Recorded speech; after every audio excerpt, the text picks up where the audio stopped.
Novembre 1992. Les États-Unis règnent sans partage sur le monde. Le communisme est terrassé, le mur de Berlin abattu et l'Union soviétique disloquée. En Russie, le marché libre est imposé comme une thérapie de choc. Pendant ce temps, la libéralisation économique de la Chine attire des multinationales américaines, prêtes à délocaliser leur production. Une nouvelle ère de mondialisation orchestrée par les Américains s'installe.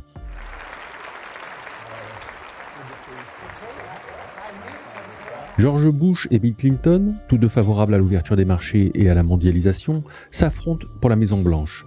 Finalement, grâce au protectionniste Ross Perot, dont la candidature siphonne plus de votes républicains que démocrates, Clinton l'emporte sur le président sortant.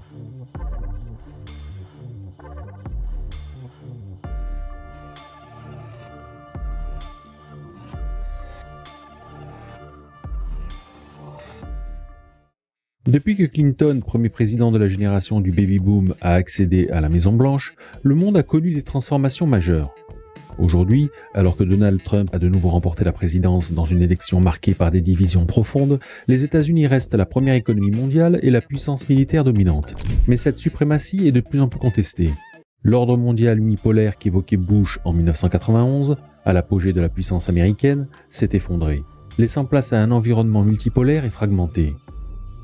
Dans les années 1990, on rêvait d'un monde globalisé où capitaux, biens et personnes circuleraient librement. Les contrôles des capitaux avaient été abolis, les banques centrales indépendantes fixaient les taux d'intérêt et l'Organisation mondiale du commerce s'imposait comme le régulateur du système commercial mondial. Mais aujourd'hui, ce rêve d'ouverture se heurte à une résurgence du protectionnisme, incarné par Trump et d'autres leaders, et à une remise en question de l'ordre économique globalisé.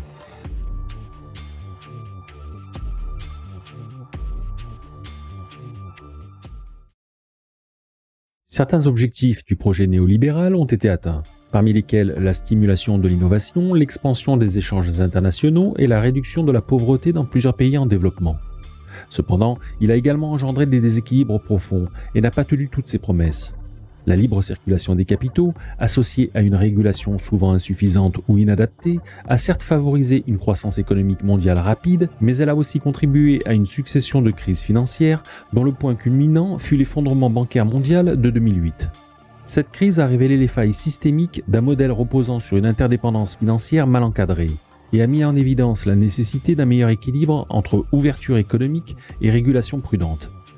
Par ailleurs, la Chine, bien plus redoutable que prévu, a émergé comme un rival économique incontournable, tandis que l'OMC s'est montré incapable de négocier de nouveaux accords commerciaux significatifs. Les électeurs occidentaux, confrontés à une croissance économique ralentie, à la désindustrialisation et à des vagues migratoires, ont exprimé leur mécontentement dans les urnes, alimentant une montée des mouvements protectionnistes et nationalistes. La pandémie de Covid-19 a agi comme un catalyseur, révélant les vulnérabilités des chaînes d'approvisionnement globalisées et accélérant un retour vers des politiques industrielles nationales. Le retour en force de l'État-nation marque la fin d'une illusion, celle d'un monde unifié sous la houlette des États-Unis. Pour autant, cela ne signifie pas la fin de la mondialisation, mais plutôt une transition vers un ordre multipolaire, alors que les grandes puissances cherchent à concilier leurs intérêts nationaux avec les réalités de l'interdépendance économique. Bien que le rêve néolibéral se soit estompé, les structures économiques et les rapports de force géopolitiques qu'il a façonnés continuent d'influencer le monde actuel.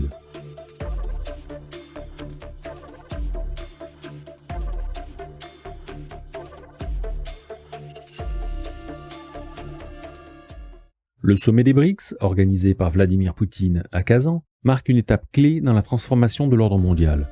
Le groupe, initialement composé de 5 pays, Brésil, Russie, Inde, Chine et Afrique du Sud, a accueilli 4 nouveaux membres, l'Égypte, l'Éthiopie, l'Iran et les Émirats arabes unis. À cela s'ajoutent désormais 13 pays partenaires. Cet élargissement traduit une ambition claire, représenter le Sud global et défier les institutions dominées par l'Occident. Malgré leurs divergences internes, les BRICS progressent vers un modèle économique multipolaire.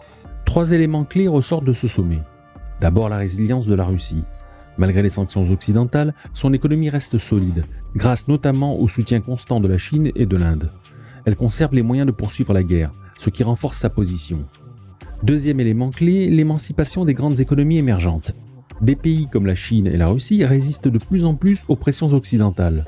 Par exemple, les menaces de Trump d'imposer de lourdes taxes sur les importations chinoises pourraient provoquer une riposte sévère, montrant que l'équilibre mondial a changé. Enfin, troisième élément, le poids croissant du Sud global.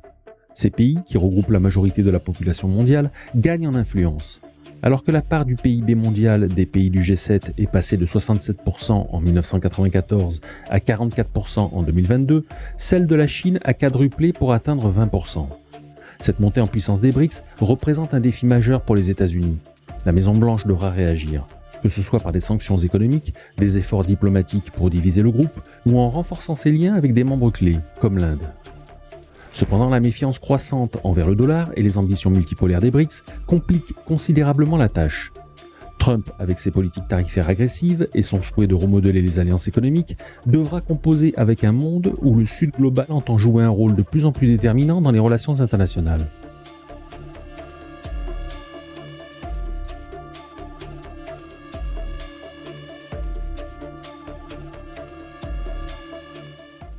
L'essor des BRICS illustre la montée en puissance du Sud global, qui regroupe la majorité de la population mondiale et représente une part croissante de l'économie mondiale. L'ordre occidental, censé apporter la prospérité à tous, n'a pas tenu toutes ses promesses.